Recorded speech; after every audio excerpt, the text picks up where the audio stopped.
From the Daily Wire, Loudoun County Superintendent apologizes following Daily Wire investigation, claims he misunderstood question about bathroom sex acts.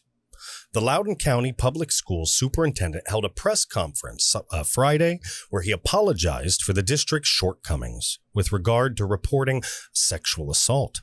He shifted blame for an incident the Daily Wire reported on earlier this week and appeared to blame the federal government and implicitly the Trump administration for confusion on Title IX procedures.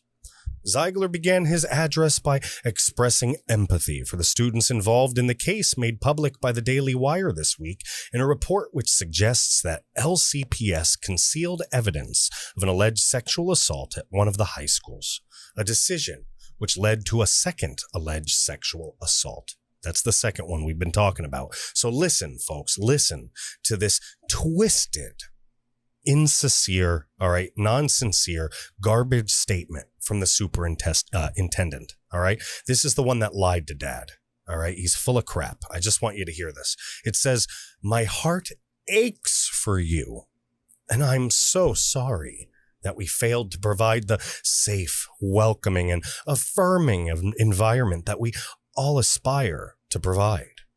We acknowledge and share in your pain and will continue to offer support to help you and your families through this trauma that you caused.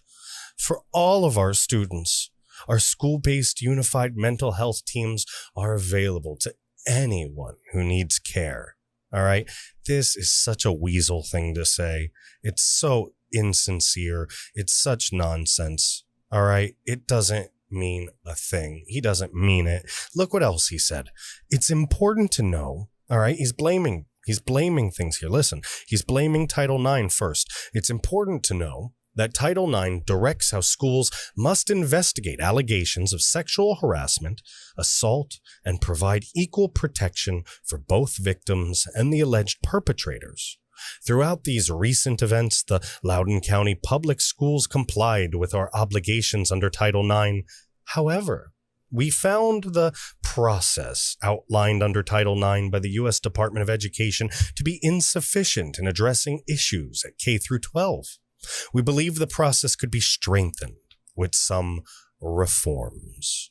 All right, you know what they're talking about, right? They don't believe it covers the rights. All right, the rights of the rapist, the transgender rapist. That's what he's talking about.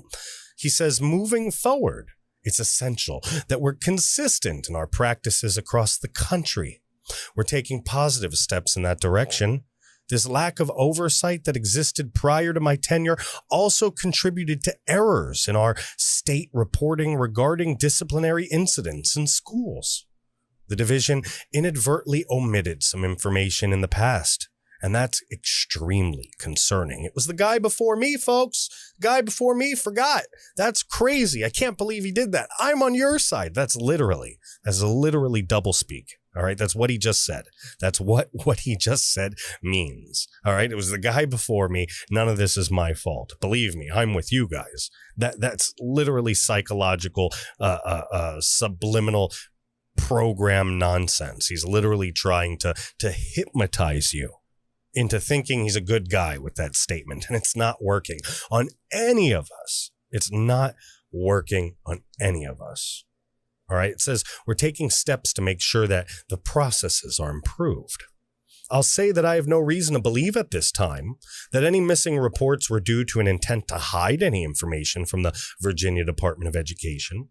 In the future, we'll report these events in real time and make corrections. So in the future, there won't be delays, even though I don't believe there were any delays. This guy is a babbling moron. He's really a babbling moron. We can see right through this insincere nonsense. We really, really, really can. It says that this new real-time system will help ensure more accuracy in our Department of Education reports. So, wow. They want reforms across the country, huh? That'll fix it. Socialized reforms, huh? Big government fixes everything, huh? These Marxists, they're all the same. They're all cut from the same cloth. He's blaming Title IX. the Department of Education. He's blaming the local processes. He's blaming everybody but himself. But we all know the truth. We all know the truth. The reason that nothing happened is because nobody cared. No one cared about a traumatized and raped 15-year-old more than they cared about covering for their agenda and covering their own butts. And for that, every single teacher, administrator, school cop, mascot, anybody, janitor, I don't care, anybody with knowledge of this that didn't do anything about it, that sat on their hands at the orders of this superintendent and anybody else because the ideology would have failed because they wouldn't have passed their bathroom policy, they should all be fired and prosecuted to the furthest extent of the law. And the most insulting part of the statement is Ziegler's excuse for what happened when Dad brought up the rape case to the school board back in June. His excuse? His excuse is confusion. Yet, I call it evil. I call it incompetence. Quote, Board member Bartz asked a question about discipline incidents in the bathrooms that I wrongly interpreted as incidents involving transgender and gender-fluid students. I did this because I was viewing the question in light of the general questions and debate around Policy 8040 that was occurring at the time. Multiple board members asked questions about the processes, the experiences of the students, and plans for transgender students in bathroom use during the discussion. My mindset was just in line with that subject. At another point in that conversation, Chair Sheridan asked a question specifically about incidents involving transgender students, and I responded in the same manner. I regret that my comments were misleading, and I apologize for the distress that error caused the families. I should have asked board member Bart's clarifying questions to get the root of her question, all right? I should have asked those qualifying questions rather than assuming what she meant. I will do better in the future. I'll do better in the future. His answer, his literal answer is, oops, I was confused.